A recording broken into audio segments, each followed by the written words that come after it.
suivez Santé Plurielle. Aujourd'hui, en principe, on devait être avec Dr Blé Raphaël qui est dans les embouteillages. C'est vraiment dommage, mais heureusement que la présidente de son ONG est avec nous et avec elle, on va parler des activités de l'ONG, les activités santé surtout, puisque c'est cela qui nous réunit autour de Santé Plurielle, chers auditeurs. J'espère que vous portez bien. Clémence Cole, Aïssata Koulibaly et moi-même Bintou Sanogo, nous vous disons merci pour votre fidélité et nous nous installons jusqu'à 10h-5. Madame Coussier Olga Lynn Valérie, vous êtes la deuxième vice-présidente de l'ONG Ivoire Solidarité et vous êtes en même temps la chargée de communication et de la promotion. Et vous êtes avec nous ce matin. Dr Blé est vraiment dans les embouteillages. Il est très très loin de la radio. C'est pas sûr qu'on puisse la voir. Et c'est vraiment dommage parce qu'avec lui, on a eu 2 belles émissions.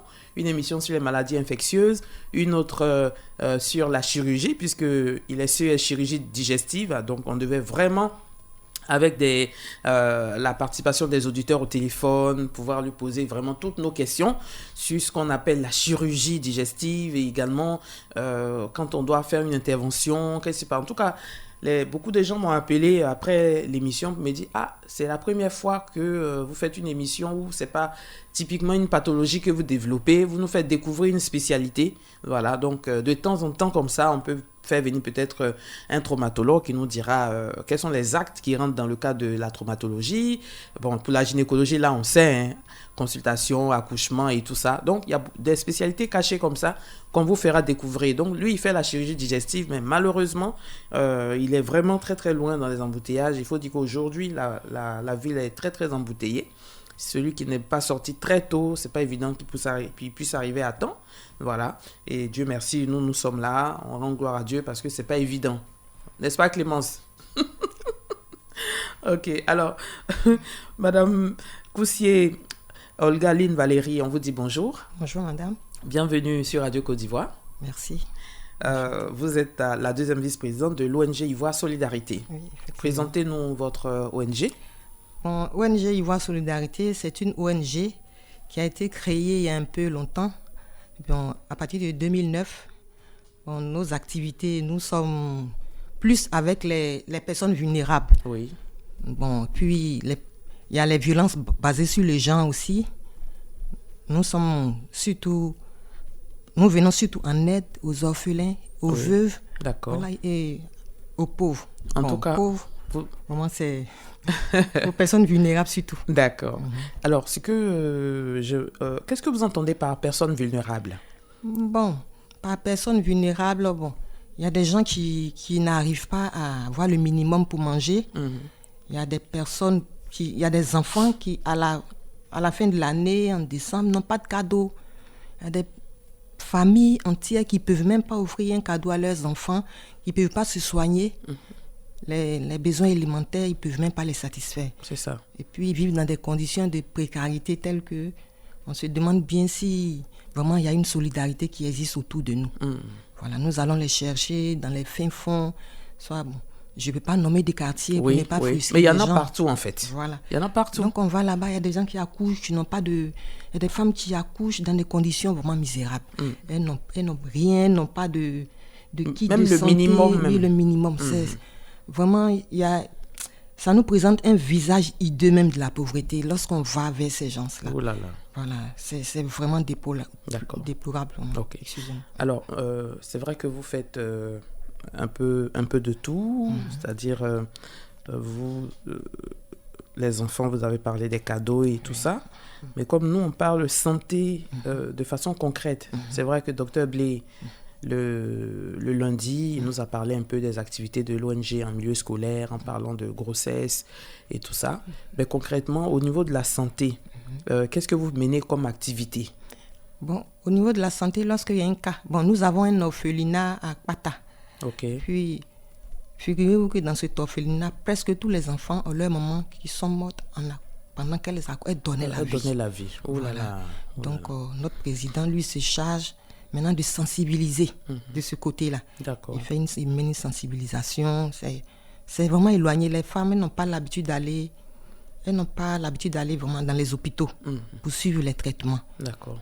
Donc pendant leur grossesse, Il n'y a pas de consultation prénatale et tout ça. Il n'y a pas de suivi. Voilà. Et puis, bon, elles sont là, c'est la négligence. Donc, ce qui fait que, bon, la mortalité maternelle est élevée là-bas. En donnant la vie. Donc, il fait des sensibilisations. Et puis, il s'occupe aussi des femmes. D'accord, avant de poursuivre, c'est parce qu'on n'a pas les moyens qu'elles ne vont pas à l'hôpital ou bien il n'y a pas des hôpitaux même là où elles sont? Si, c'est à Biancouma, sous-préfecture de c'est Pata, sous-préfecture de Biancouma. Elles peuvent y aller, mais c'est la négligence et puis il n'y a pas de sensibilisation. Peut-être que aussi elles n'ont pas les moyens. Il y en a qui n'ont pas les moyens aussi. Et puis il faut préciser que dans ces contrées-là, elles sont vraiment très précoces. Donc ce qui fait qu'elles sont exposées, vraiment exposées. Le dernier... L'âge minimum que vous avez observé là-bas, c'est quel âge? Le dernier cas qui a été dramatique, elle devait avoir 12 ans. 12 ans? Oh là 12 là. Ans, 13 ans. Et elle est morte. Elle a rendu l'âme dehors, vidée de son sang. Donc on a le dernier orphelin là, on a un orphelin là-bas. C'est la mère. Oh là. C'est la conséquence même de la grossesse précoce. Donc, il y a au niveau de la sensibilisation... Non seulement pour réduire le taux de mortalité maternelle, mais pour aussi faire une sensibilisation sur la précocité des rapports sexuels. Bien sûr. Voilà. Pourquoi à cet âge-là, elles sont déjà autant sexuellement actives jusqu'à prendre des grossesses et en mourir? C'est parce qu'il y a pas... Est-ce qu'elles sont scolarisées? Est-ce que... Mais bien sûr, il y en a qui sont scolarisés. Il y en a qui sont scolarisés peut-être au primaire. Oui. Bon, c'est... Parce qu'à 12 ans, quand même, on est un enfant. Oui, la place de 12 ans, c'est à l'école. Hein? Oui. On sait pas. Elles sont scolarisées. Il y en a aussi qui ne sont pas scolarisées. Ça se passe dans le milieu rural. Voilà. Donc, il faut dire que lorsque le monsieur... Bon, je ne sais pas. Et qui sont les enceinteur? Voilà. Les enceinteurs, c'est qui? C'est des jeunes, c'est des hommes, c'est les gens de leur génération. Les enfants sont précoces maintenant. Oui. Donc à 14 ans déjà, il peut enceinter une petite de 12 ans. Voilà, mais il y a des adultes aussi qui enseignent ces petites filles. Oui, bien sûr. Il y a des adultes, mais elles ne disent pas. Donc peut-être qu'elles le cachent. L'autre, elle a caché pour elle, elle est morte comme ça. Voilà, elle le cache. Bon, puis il n'y a pas d'échange entre les parents. Les mamans, c'est un sujet tabou. Voilà, donc nous aussi, on milite pour ça. On va même dans les écoles. Oui. Il va aussi dans les contrées pour dire aux mamans la place de la fille à l'école pour le moment. D'accord. À partir d'un certain âge, elle doit aller à l'école. C'est cette sensibilisation que nous menons. Et puis bon, comme lui, les médecins, dès qu'il y a un colloque des ONG sur la médecine, lui, c'est lui qui s'y rend. Il est plus habilité à décortiquer ce côté-là. D'accord. Voilà. Mais nous, ce côté aussi que vous abordez est très intéressant pour nous parce que c'est dans la communauté. Et il faut être proche de la communauté, faire ressortir les problèmes qui sont vécus par les membres de nos différentes communautés et trouver une solution. Et vous, en tant qu'ONG, vous le faites déjà.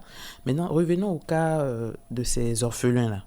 Voilà. Les orphelins, aujourd'hui, vous suivez combien d'orphelins? On a notre actif 25 orphelins. Plus de 25. Les orphelins viennent seulement, puisque je vous dis qu'elles meurent en couche. Mais c'est réel, ce que je dis, c'est réel. Oui. Vraiment. Les orphelins viennent. Le papa aussi qui n'a pas de moyens aussi. La mère est décédée, l'enfant est là, il est laissé pour compte. Donc ils sont là. Mais nous, on s'en occupe avec nos propres moyens. D'accord. On fait ce qu'on peut, humainement. Oui. Voilà, on fait ce qu'on peut. Et justement, cette prise en charge, elle se passe comment? Bon, qu'est-ce que vous leur apportez comme soins au niveau santé? Est-ce que c'est des bilans que vous leur faites? Il y a des soins au quotidien? Est-ce qu'il y a un personnel sur place pour s'occuper de ces enfants-là? Là, de ce côté-là, vraiment, dites merci au président. Ouais, c'est pas parce que je suis à l'antenne, mais il se bat vraiment au quotidien. Chaque fois, il y a une même qui a échappé à la mort parce qu'elle était malnutrie. Il les envoie malnutris. Oh là là. Donc, dès qu'il entend, il va là-bas, il prend tout son temps, il fait des consultations, il s'occupe des orphelins là. Maintenant, les cas sont vraiment avancés, comme là-bas, le plateau technique peut-être n'est pas trop... Il les envoie. Il vient habiller avec eux à ses propres frais.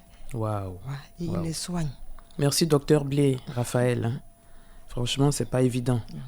Donc, vous n'avez pas de subvention ou bien vous n'avez pas de partenaire qui vous accompagne parce que c'est un projet assez ambitieux. Hein. C'est sérieux, s'occuper d'abord faire la sensibilisation auprès de ces jeunes filles, les grossesses en milieu scolaire et surtout œuvrer pour limiter le taux de mortalité maternelle et s'occuper ensuite des orphelins. C'est onéreux, ça demande beaucoup de moyens. Oui. Parce que ce sont des nourrissons, des nouveau-nés. Il faut beaucoup de soins. Vraiment, il est au Parce que leurs parents leurs mamans sont mortes, mais eux aussi, ils ont besoin, ils sont en vie. Ils ont besoin de manger, ils ont besoin d'être en bonne santé et tout ça. Oui, il est vraiment au four au moulin. Et comme je le répète toujours, je dis, son ONG, il sort l'argent de sa poche, de sa propre poche. Vous n'avez aucune aide? Quelques rares fois. Là, je remercie au passage nos donateurs. Oui. Mais quelques rares fois. Vraiment, on leur dit merci aussi. Ils nous apportent des habits en numéraire et en vivre aussi. Ils nous aident en numéraire et en vivre. On leur dit merci. Mais on voudrait encore qu'ils fassent un peu d'effort. Puisque notre président est vraiment essoufflé. Il les soigne, il fait tout. Et puis, il y a une bonne dame là-bas aussi. Bon, c'est une équipe. Hein. Oui, il faut dire que c'est notre humanité qui parle. Sinon, on n'a pas grand moyen. Quelquefois, même on cotise. Hein. Oui. En décembre, une fois en décembre, on était pris. Donc, on était obligé de dire, le président, donc, chacun envoie, même si tu as 1000 francs, tu envoies, tu achètes les chaussures. On a commencé à déjà acheter les chaussures de nos enfants. Voilà. Donc, c'est comme ça. On est au four, au moulin. Et puis, bon, ça ne nous dérange pas du tout. Mais là, chacun fait ce qu'il peut. Même avec 1000 francs, on achète. Les enfants sont heureux. C'est le sourire que nous recevons là. Parce qu'il y a notre bénédiction. C'est ça. Voilà. Ok. Vous avez parlé du dernier cas, mais le cas le plus ancien, l'enfant à quel âge? Est-ce qu'il est scolarisé? Oui, nos enfants sont scolarisés. Il y en a qui ont déjà eu le BPC. Super. Voilà. Ils vont après, on les libère, ils vont dans les écoles là. Ah. Ils ont déjà eu le BPC. D'accord. Ils sont vraiment intelligents. Ok. Mais pour la suite, hein, vous les remettez à leur famille ou bien... Oui, les parents peuvent les prendre. Non, nous ne les retournons pas. On fait ce qu'on a fait humainement, comme je le disais. Vous continuez... Oui, et puis, bon, s'ils ont besoin de nous, ils peuvent entrer en famille. Mais la plupart du temps, ils restent avec Maman Chou, la dame qui s'occupe d'elle. Elle s'appelle Maman Chou. C'est elle qui s'occupe des enfants. Elle est vraiment chou. Oui, elle les met au dos. Elle avait des jumelles là on lui a dit de faire attention à cause de son dos, parce qu'elle doit les mettre... Elle doit les mettre au dos successivement. Oui. Puis on ne peut pas laisser une jumelle et puis... Donc, elle est vraiment bien. C'est une bonne équipe. D'accord. Voilà, nos enfants, ils sont bien nourris. On a les photos sur la plateforme. Voilà, ils sont bien nourris. D'accord. Mais c'est coûteux, c'est laborieux. Ah oui, absolument. D'accord. Maintenant, vous avez parlé des donateurs. Hein. Ça, c'est sûr qu'il y a certains qui nous suivent en ce moment parce que c'est un projet de vie, un projet qui s'occupe de ces enfants-là qui n'ont pas demandé à venir au monde, dont les mères sont décédées en couche. Il faut s'en occuper parce que vous avez dit que les pères, souvent, n'ont pas les moyens pour s'en occuper. Alors, au niveau de la santé, c'est-à-dire là où vous êtes, il y a quand même des structures de santé, hein? Oui. Voilà. Quelle est votre collaboration avec ces structures de santé? Bon. Est-ce qu'elles vous apportent quand même une aide ou bien s'il y a des soins concernant les enfants, ce sont les spécialistes de santé de là-bas qui le font ou bien c'est toujours Dr Blé seul qui fait tout ça? Bon, disons que parce que, à ce que je sache, les enfants de cet âge-là, je vais dire les nourrissons, jusqu'à 5 ans, il y a quand même une gratuité pour eux, non, dans nos hôpitaux. Oui. Mais... Et puis même les mamans. Je sais qu'il y a la gratuité des actes médicaux qui concernent les femmes enceintes.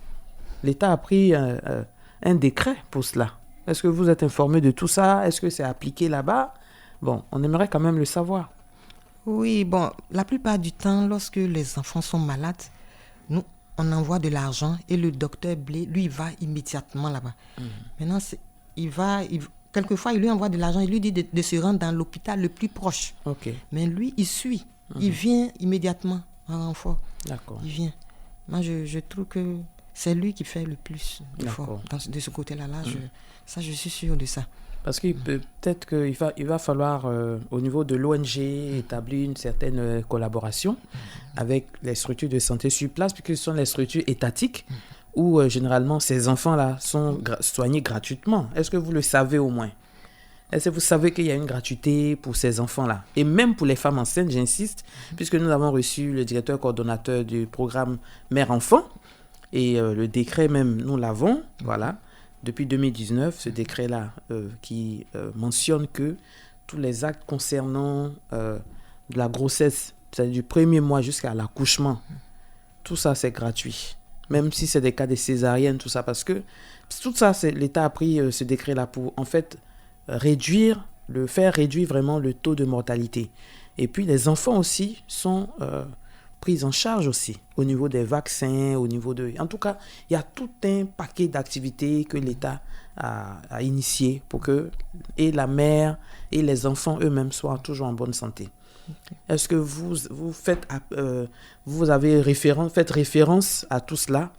Parce que vous, en tant qu'ONG, il va falloir que vous aussi, vous puissiez avoir les informations au niveau national et pouvoir aider ces femmes-là. Parce que vous le faites sous fonds propres, alors qu'il y a la gratuité dans les hôpitaux. Oui. Voilà. Peut-être il va falloir aller de ce côté-là pour vous soulager un temps soit peu, avant d'avoir de l'aide ou bien avant d'avoir des personnes pour vous aider. Voilà. Bon, c'est une contribution que je fais. Hein. Ah, okay. Bon, c'est une contribution. Mais est-ce que vous-même, en tant que deuxième vice-président, vous savez ça? Bon, moi, je ne suis pas informée. Je sais que quand les enfants sont malades, vraiment, le président se décarcasse. Mais d'abord, les vaccins sont à jour, tous les carnets sont en bonne santé. Donc, je suppose, pour ma part, qu'elle va déjà dans les hôpitaux. Voilà. Parce que si elle ne va pas dans les hôpitaux, ils ne peuvent pas être en bonne santé. Non. Parce que nous sommes vraiment éloignés. Voilà. Je sais qu'elle va dans les hôpitaux, ils ont leur carnet, puisqu'ils sont en bonne santé. Oui. Ils sont en bonne santé, vraiment, quand tu les vois. D'accord.